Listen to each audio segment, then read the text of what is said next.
Calon Presiden, Capres, nomor urut 1, Anies Baswedan kembali menyinggung proyek pemindahan ibu kota negara ke IKN Nusantara.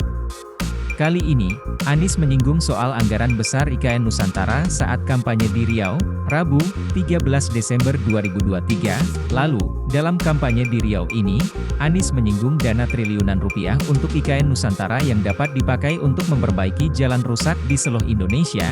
Menurut Anies, dana triliunan rupiah tersebut jika dipakai untuk memperbaiki jalan rusak di Indonesia maka akan mempunyai efek ekonomi yang lebih merata bukan hanya IKN Nusantara. Di dalam kampanye bertajuk, desak Anies, ia menyebut anggaran pembangunan IKN bisa digunakan untuk memperbaiki jalan yang rusak dan lebih efektif memeratakan ekonomi.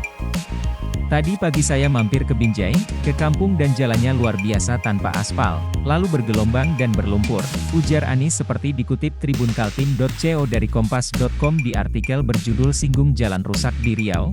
Anies sebut uang IKN bisa untuk perbaiki jalan, dan saya sampaikan tadi, karena itulah mengapa kita perlu pemerataan pembangunan. Jangan hanya bangun di satu tempat seperti membangun IKN itu di satu tempat, sambung dia.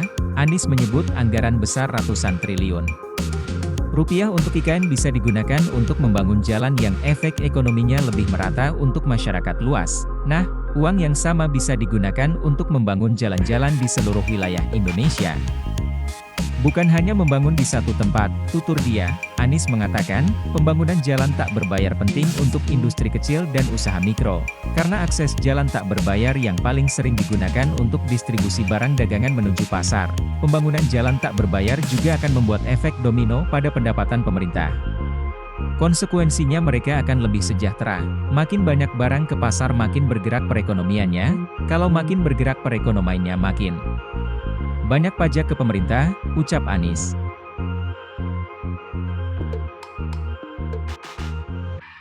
Download Tribun X sekarang, menghadirkan lokal menjadi Indonesia.